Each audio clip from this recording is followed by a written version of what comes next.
adik-adik, Assalamualaikum warahmatullahi wabarakatuh. Berjumpa lagi dengan saya, Kak Desi. Bersama saya, Kak Desi, kita akan belajar materi tematik kelas 1, tema 7, yaitu benda, hewan, dan tanaman di sekitarku. Subtema 2, yaitu hewan di sekitarku. Pembelajaran 3. Nah, adik-adik, supaya kalian tahu apa sih yang akan kita pelajari hari ini, Kak Desi jelaskan dulu kompetensi inti dan juga kompetensi dasar yang akan kita capai setelah mengikuti pembelajaran hari ini. Ini dia kompetensi inti dan kompetensi dasar yang akan kita capai pada hari ini.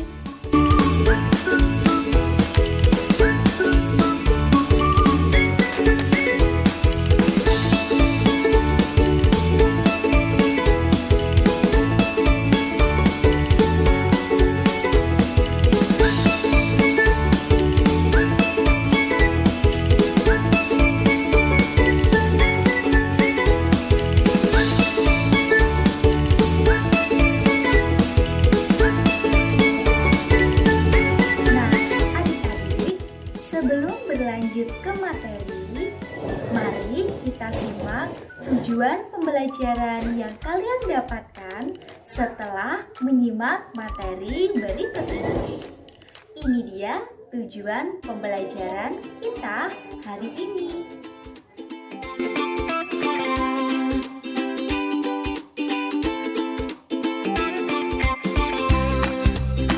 Nah, gimana adik-adik?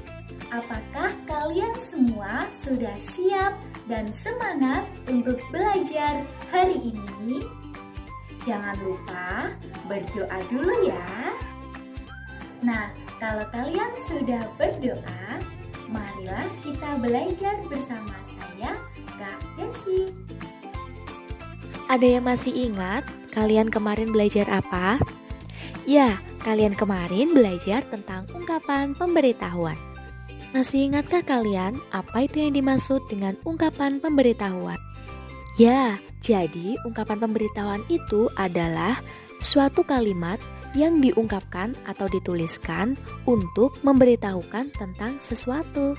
Nah, gimana adik-adik? Apa kalian sudah paham apa itu ungkapan pemberitahuan? Supaya kalian bisa lebih paham, simak cerita berikut ini. Gambar apakah ini? Ya, ini adalah gambar kebun binatang. Jadi, kita akan membaca sebuah cerita yang berjudul Pergi ke Kebun Binatang. Kita baca sama-sama yuk. Hari Minggu, Siti dan keluarga pergi ke kebun binatang. Siti melihat banyak hewan di sana. Ada gajah, rusa, jerapah, dan harimau. Siti ingin memberi makanan pada hewan tersebut, tetapi petugas kebun binatang tidak mengizinkannya. Hewan memiliki jadwal makan tertentu. Makanan hewan pun tidak sembarangan. Siti ingin sekali menyentuh tubuh monyet. Namun, petugas pun melarangnya. Petugas melarang pengunjung mendekati hewan karena berbahaya. Siti patuh pada peraturan yang ada di kebun binatang. Nah, gimana adik-adik? Apakah kalian sudah selesai mengamati gambar dan membaca teks tentang ungkapan pemberitahuan di kebun binatang? Lalu, apakah kalian bisa menemukan ungkapan pemberitahuan yang ada di kebun binatang tadi? Ayo sekarang kita cari dan kita tulis bersama-sama apa saja ungkapan pemberitahuan yang ada di kebun binatang tadi. Yang pertama, dilarang memberi makanan sembarangan. Ada yang tahu kenapa? Iya, karena binatang di kebun binatang memiliki jadwal makan tersendiri. Yang kedua, buanglah sampah pada tempatnya. Ada yang tahu kenapa? Iya betul, jadi kita tidak boleh membuang sampah sembarangan supaya kebun binatang tetap terjaga kebersihannya. Nah, yang ketiga, dilarang menyentuh tubuh hewan. Kenapa kira-kira? Iya betul, karena berbahaya. Wah, kalian sudah hebat-hebat ya. Kalian bisa menemukan ungkapan pemberitahuan yang ada di kebun binatang. Nah, adik-adik, kalau kalian menemukan ungkapan pemberitahuan seperti itu di kebun binatang, apa sih yang akan kalian lakukan? Apakah kalian akan melanggarnya? Atau kalian akan mematuhinya? Iya, hebat sekali. Kalian harus mematuhi pemberitahuan atau aturan yang ada. Nah, adik-adik, ngomongin soal aturan, merawat hewan juga memiliki aturan tersendiri loh. Kalian mau tahu nggak gimana sih aturan merawat hewan di rumah? Yuk kita simak cerita Siti dan Udin tentang aturan merawat hewan di rumah.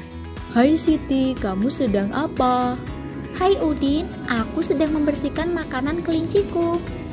Mengapa makanan kelinci itu kamu bersihkan? Karena ada yang bukan makanan untuk kelinci. Kata petugas kebun binatang, tidak boleh memberi makanan sembarangan terhadap hewan. Oh begitu, apalagi hal yang biasa kamu lakukan untuk merawat kelinci? Kita juga harus rajin membersihkan tubuh dan kandangnya agar tetap sehat. Kuku kelinci juga harus dipotong secara rutin. Wah, kamu hebat Siti. Kamu sudah tahu cara merawat kelinci. Terima kasih ya Siti. Sama-sama Udin. Nah, gimana adik-adik? Apa kalian sudah paham bagaimana aturan dalam merawat kelinci di rumah seperti yang diceritakan Siti kepada Udin tadi?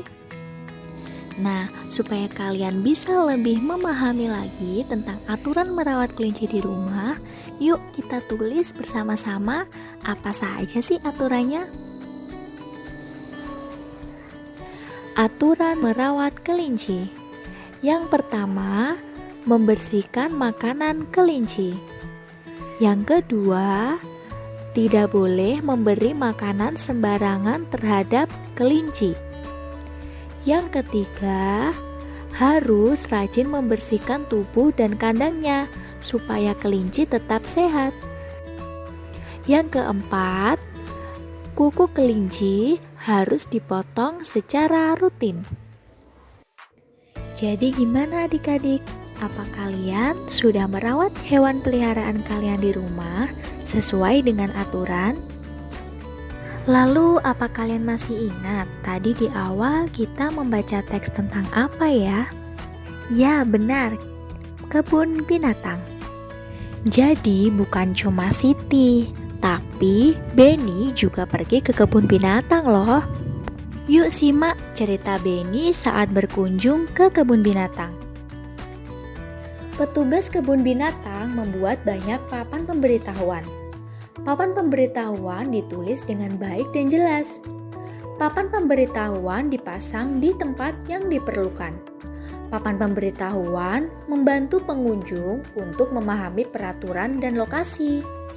Beni berjalan menuju kandang harimau. Beni berjalan sesuai arah yang ditunjukkan pada papan petunjuk.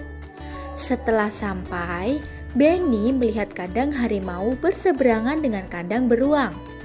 Kemudian, Beni menghitung jumlah hewan di kandang. Beni juga membandingkan banyaknya hewan tersebut.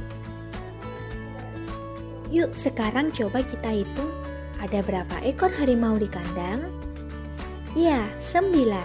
Lalu ada berapa ekor beruang di kandang? Betul, 13. Dan kemudian ada berapa ekor burung di kandang? Ya, betul, ada 40. Jadi, hewan apa yang paling banyak? Betul, burung, ada 40 ekor. Kemudian, hewan apa yang jumlahnya paling sedikit?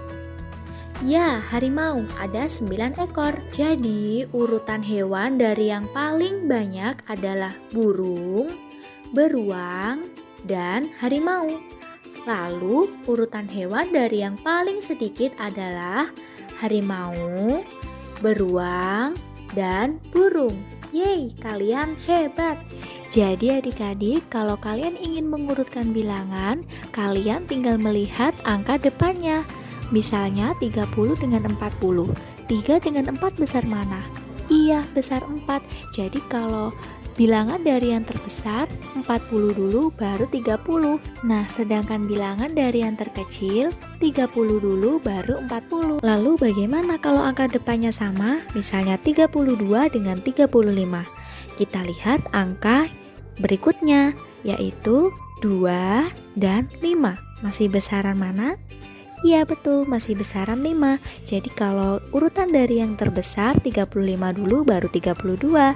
Kalau urutan dari yang terkecil 32 dulu baru 35. Nah, adik-adik, supaya kalian lebih paham, yuk kita berlatih mengerjakan soal-soal berikut ini.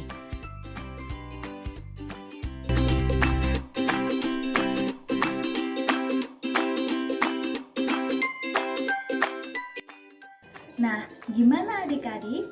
Apakah kalian senang belajar bersama Kak Desi? Tetap semangat dan giat untuk belajar ya adik-adik. Jangan bosan untuk belajar, oke? Kalau begitu, Kak Desi cukupkan pembelajaran kita hari ini. Tetap jaga kesehatan dan jangan lupa mencuci tangan setelah melakukan aktivitas apapun. Wassalamualaikum warahmatullahi wabarakatuh. Sampai jumpa adik-adik.